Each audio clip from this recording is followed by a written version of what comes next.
Who's the new president? Donald Trump. Donald Trump. Okay. What do you think, Adrian, about the election? That Donald Trump cheated because he cheated for real because he gave everybody money so he could vote on him. Yeah, probably. Who agrees with Adrian?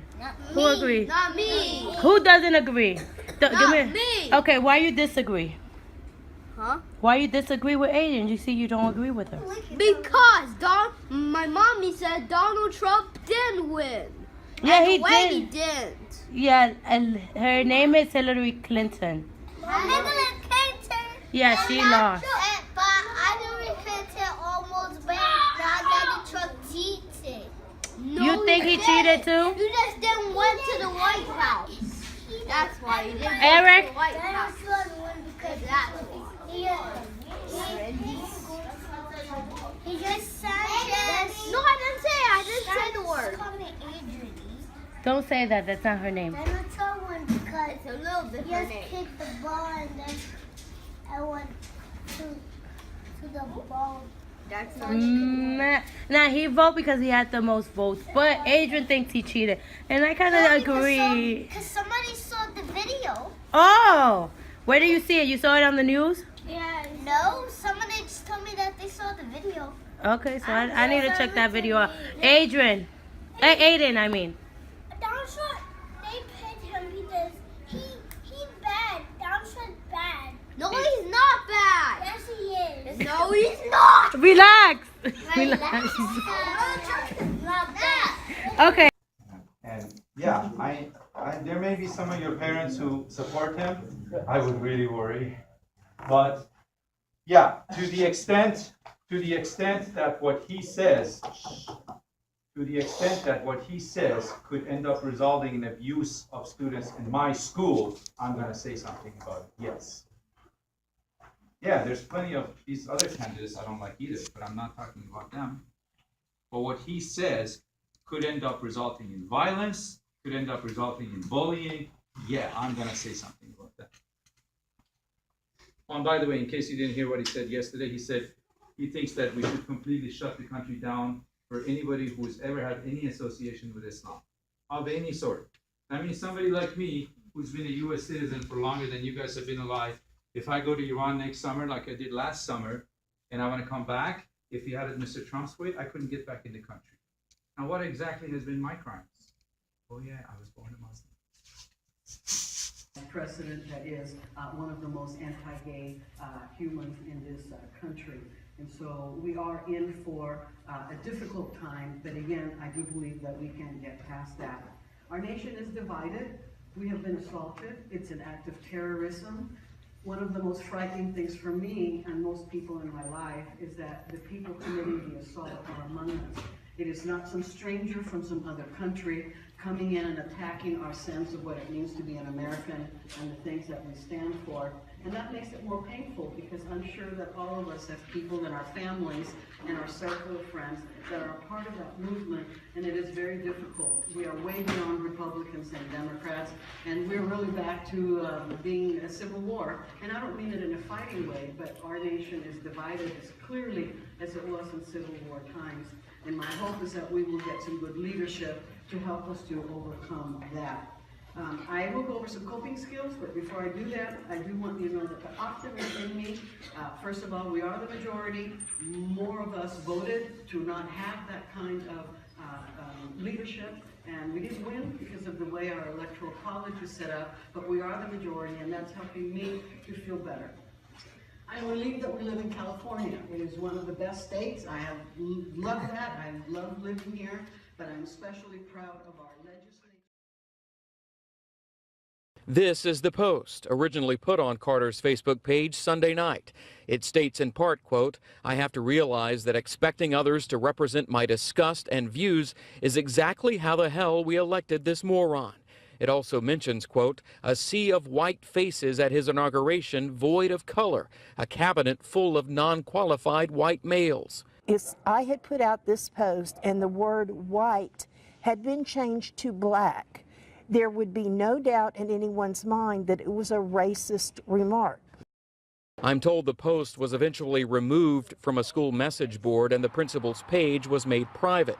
According to a Spring ISD spokesperson, several community members raised concerns and the situation remains under review. Our educators and the people of influence that have voices to our students need to be uniting us, not dividing us further. Lundberg spoke for parents who told me they did not want to appear on camera, disagreed with the post, but otherwise praised Carter as a principal.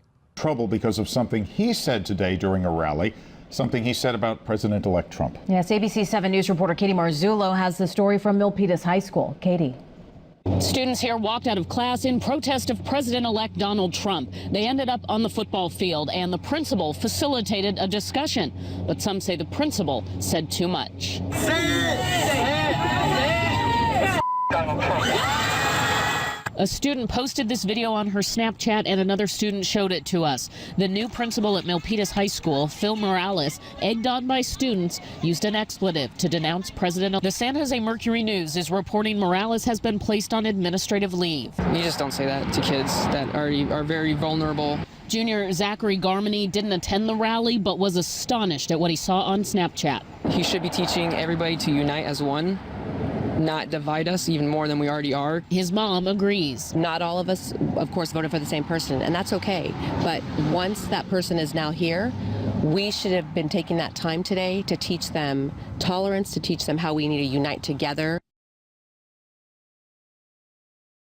And a history teacher at Mountain View High School is on paid leave after making a comparison between President-elect Donald Trump and Adolf Hitler. According to the San Jose Mercury News, Frank Navarro was asked to leave the school Thursday. That happened after a parent sent an email to school officials expressing concern about a lesson plan for Navarro's class that drew parallels between Trump and Hitler. The paper says Navarro has taught at that school for 40 years, and he could be back at work as early as tomorrow. Placed on administrative leave by the district for posting of a video on social media that shows her shooting a water gun at an image of President Trump and yelling, "Die," in the classroom. Die! Die!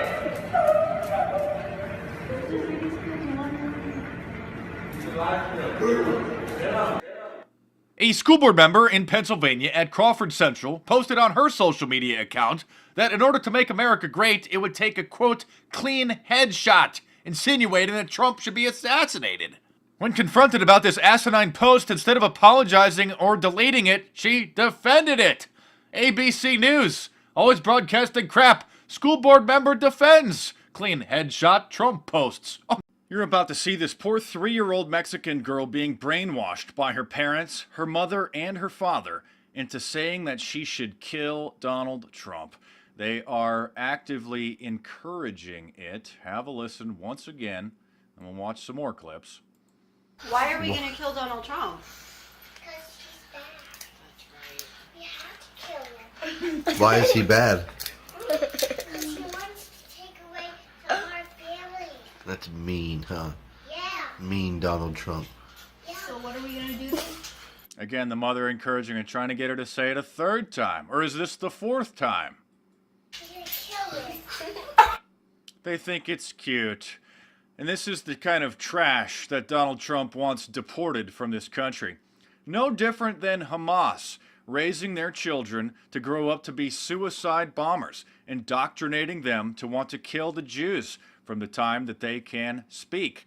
Now, the Mexican Americans doing the same thing to their children. No need to garner so much hate for countries based on the actions of a single group or organization. Dear Mr. President, I want you to know that us kids are not always wrong. You may be the most powerful man in the country. I'm excited for a political outsider that can solve the disconnect between the American citizens and the legislators in Washington. When you speak on things that make me feel uncomfortable or I disagree with, you make me feel small because I know I can't change it. I want you to know that I don't like your definition of American because I don't seem to fit within it. Most of my family is black. I'm afraid that you're going to hurt some of us blacks. Right now, you're just kind of in the middle. You're swaying towards bad, but I think you can sway back to good. You are here attempting to whitewash America. You're gonna separate me away from my family, and I really don't want that because I love them so much. You are feared among many. However, you have time to build upon that. Some of my friends are really scared about you building a wall and the travel ban because a lot of their families live in different places. Well, maybe next time, just sit down in a quiet room and fully think about what you're gonna do before you do it. It's not fair for refugees. There is no need to garner so much hate for countries based on the actions. Their own though. Some have argued it's not just the children in the videos who are learning the jihadist philosophy of Islam. The videos also effectively recruit children and adults watching online. Judging by the latest video, ISIS is trying to spread outside the Middle East to other countries with high Muslim populations. Indonesia in particular has the largest Muslim population in the world. Boys from Indonesia, Malaysia, and the Philippines are shown reciting the Quran, wrestling, and shooting guns. The boys burn their passports at the end of the video. One fighter has been translated as saying, "We renounce your so-called citizenship. We are coming to you with soldiers you will never be able to defeat. This is a promise from Allah." West Point's Combating Terrorism Center argues ISIS has been recruiting child soldiers at a rate rarely seen even among other extremist groups, like the Taliban and Hezbollah. Since 2011, the Violation Documentation Center in Syria has recorded 312 non-civilian child deaths.